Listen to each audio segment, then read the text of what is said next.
Hello, and welcome to yet another episode of Our Greatest Strength. I'm Dimple Shah.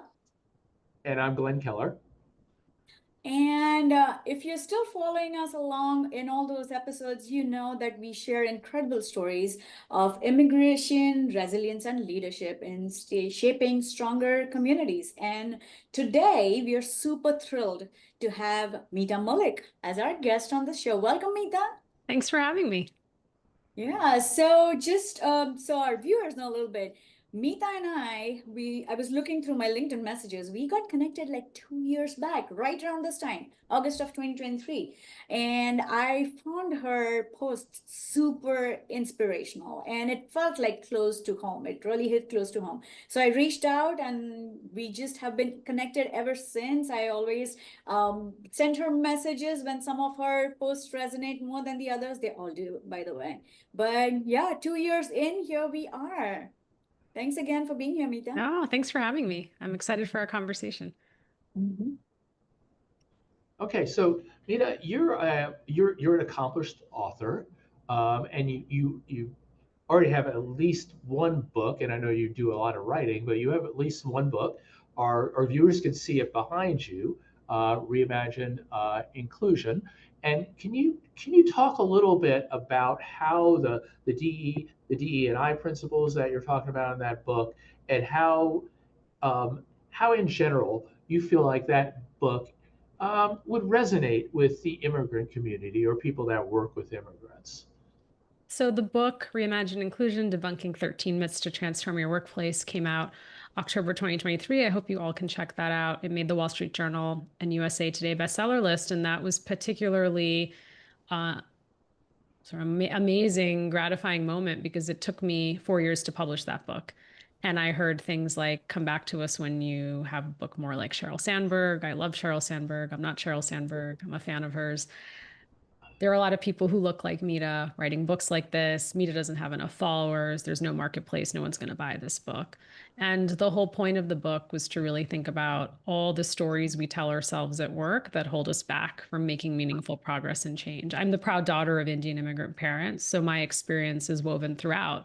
And whether you are the daughter of immigrants, a child of immigrants, whether you are an immigrant yourself, I think anyone can really, no matter what you've experienced in life, have one moment you can really pull on that reminds you of people making you feel like you didn't belong.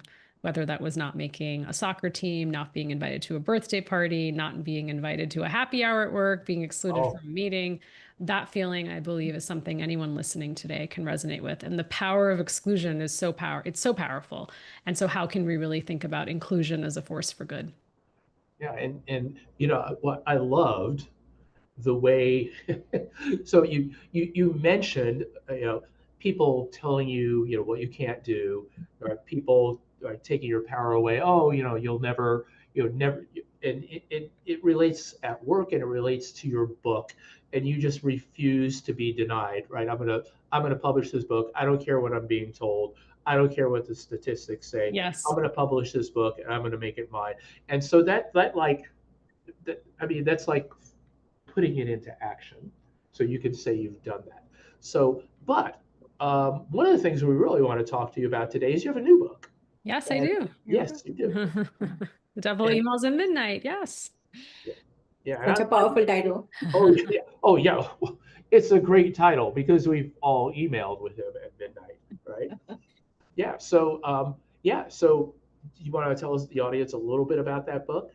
Yeah, the book's called The Devil Emails at Midnight: What Good Leaders Can Learn from Bad Bosses. And my premise for that book is bad bosses aren't born, bad bosses are made, and we're all a product of our circumstances and life experience. And I have written a lot in the marketplace. I'm sure others have as well. I know they have. I've contributed to the literature around how do you survive a toxic workplace? How do you survive a toxic boss? In fact, it's the number one DM I'll get from people sharing something really personal, something painful that's happening at work, particularly with their boss, and asking me for advice.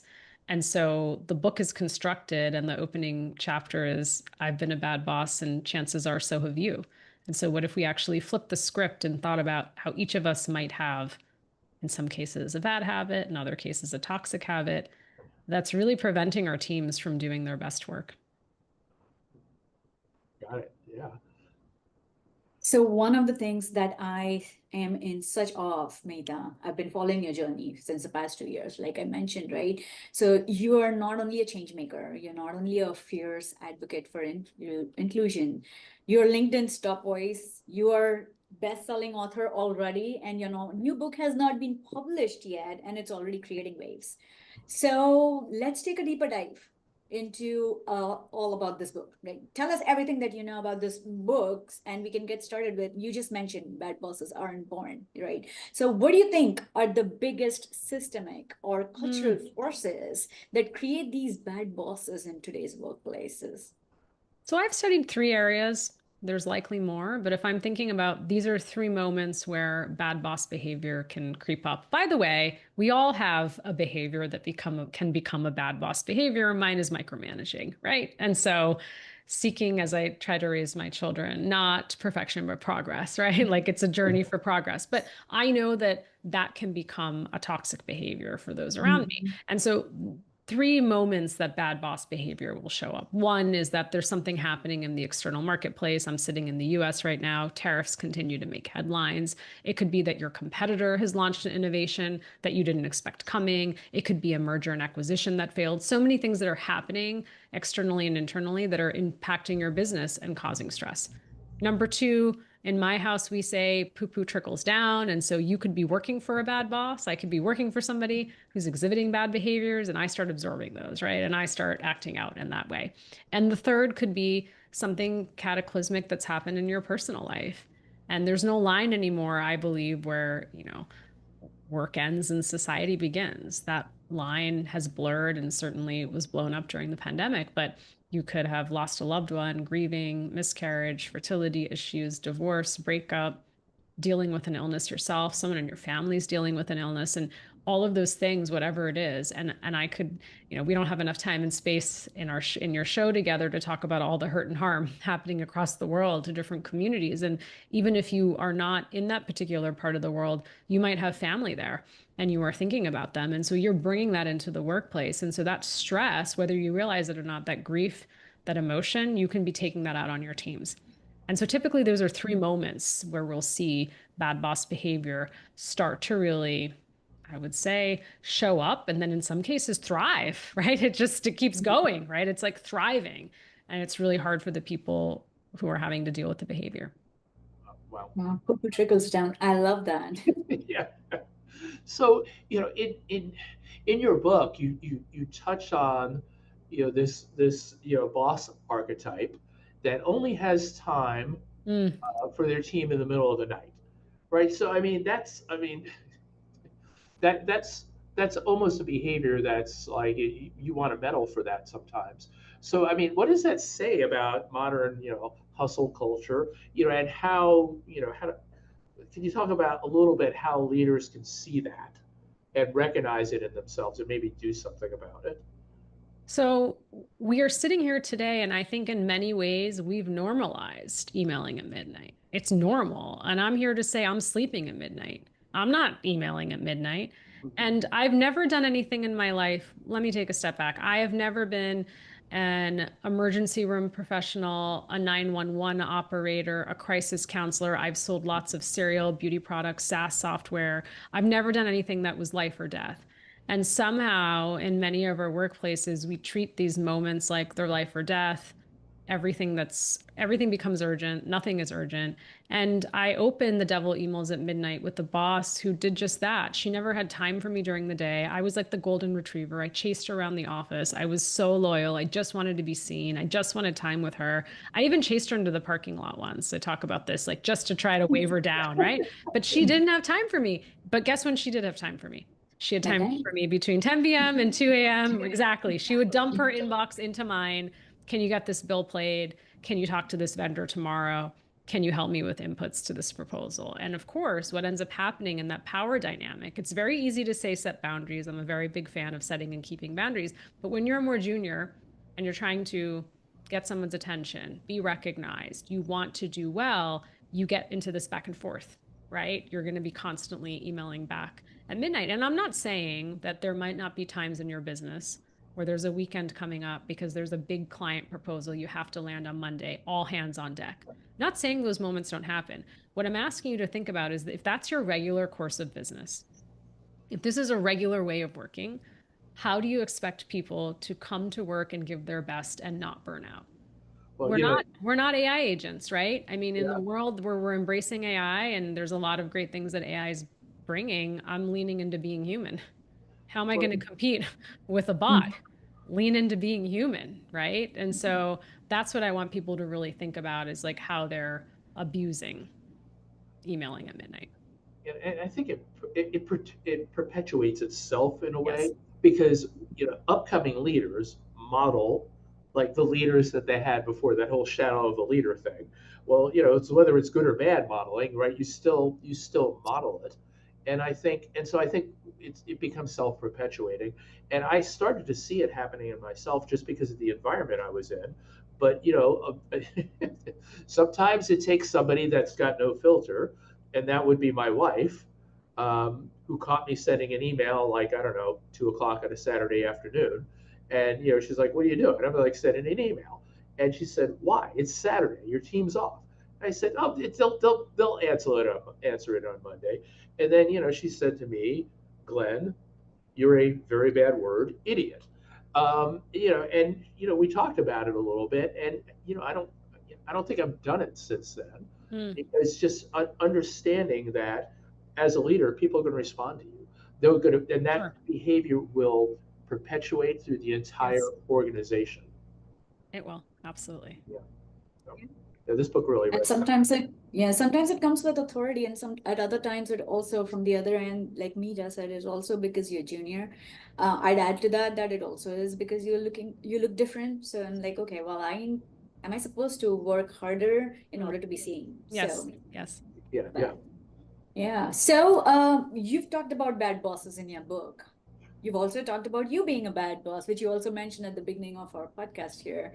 So tell us a little bit about how that moment, how did you first catch that moment? And second is, how do you use that moment to be a better boss? And let me add a third one. How do you use that experience to develop better bosses and Mm. leaders?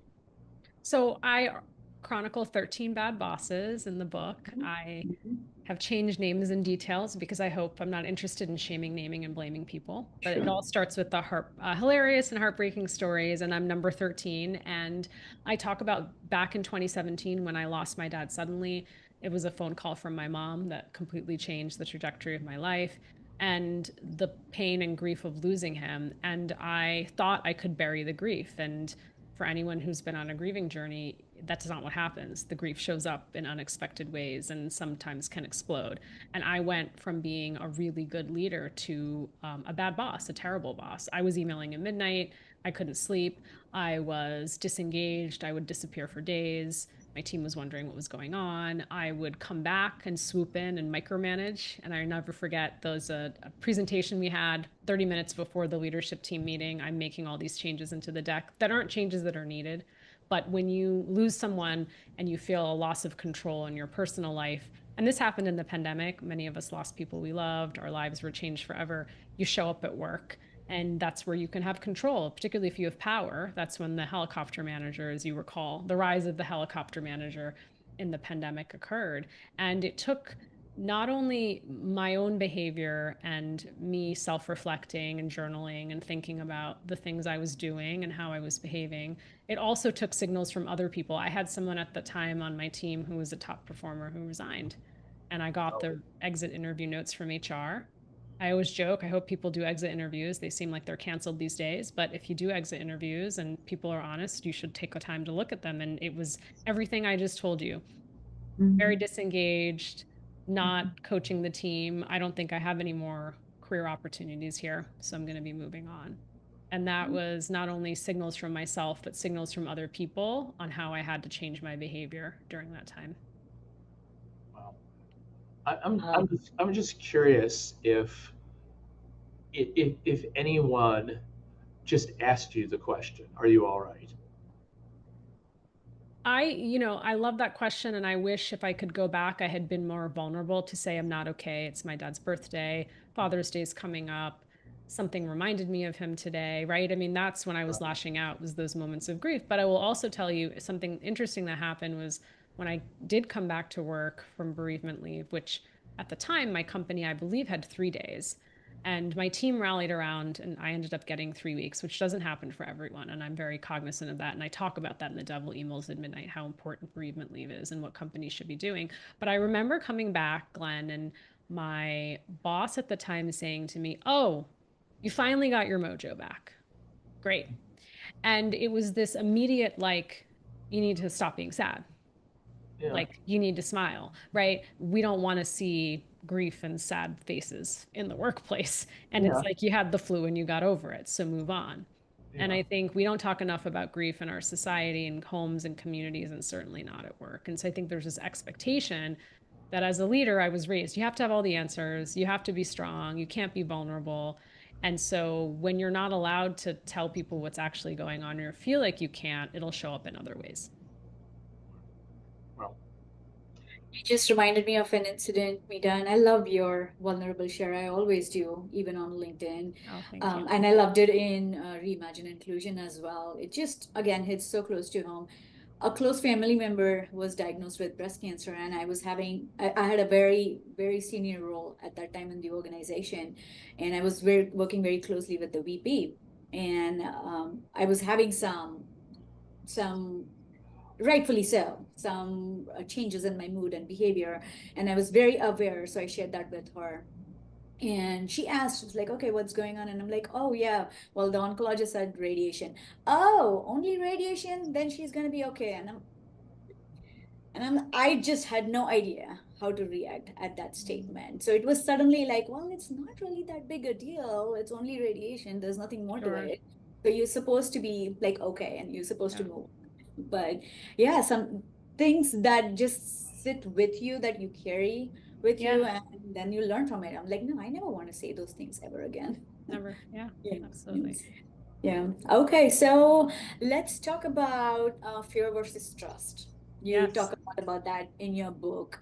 You write about bosses who rule with fear in hopes of driving business results. We all have some of those, especially when we're junior, right? Yes. Those kind of bosses. So how can leaders, Mita, shift from leading with fear to leading with trust, especially in high pressure environments and where results really do matter? We can talk about psychological safety and inclusion, all that we want, but in the end, we are answerable in a for-profit organization to the Absolutely. board, and results and ROI. So in the Devil Emails at Midnight, I've nicknamed all my bosses. I can't wait for you both to read it. And I do that for a reason, because there's emotional distance you create, and then you think, I could never be that person, could I? And so one of the three bosses who did impact my mental health very severely is the boss I nicknamed Medusa. And she led with fear.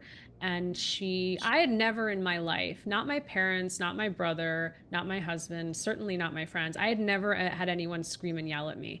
And I'm on this person's team, not by choice. I was moved over, shouting, screaming, publicly berating, humiliating, privately berating, throwing pens. She threw a Chanel shoe at my colleague once. True story. Thankfully, it missed her head.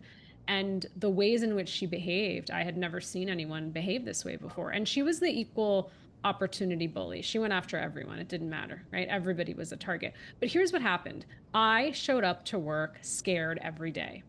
And fear drives short-term results. It does. Because I was scared. So I was working as fast as I can. And I thought, if I can just do this one thing, if I can outwork the bully, which never works, but you think this way because you're in survival mode, that if I can do all these things that she's going to lay off of me, she'll go after someone else, which is horrible. She can go after anyone. But that was at the time a mid-career, my mentality.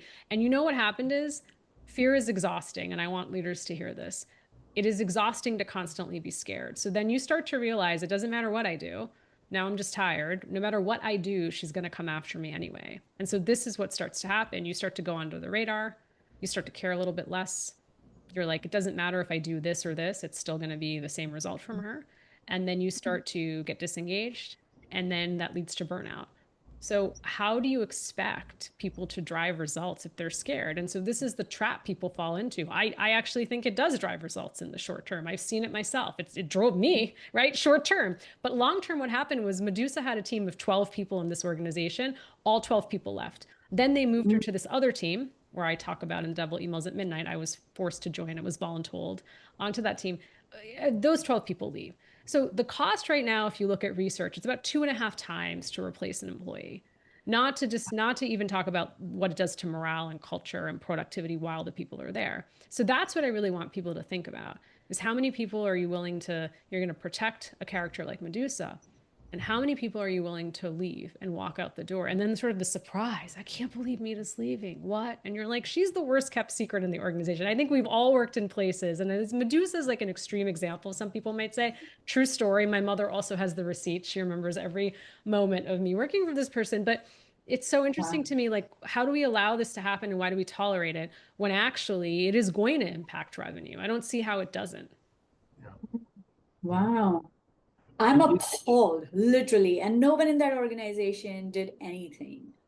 No, I mean, she was the worst kept secret. And then I talk about, as you'll read in this chapter, that when I did actually, I don't know how I mustered up the confidence and courage to say in that moment, she's not a very inclusive leader. I don't want to go work for her.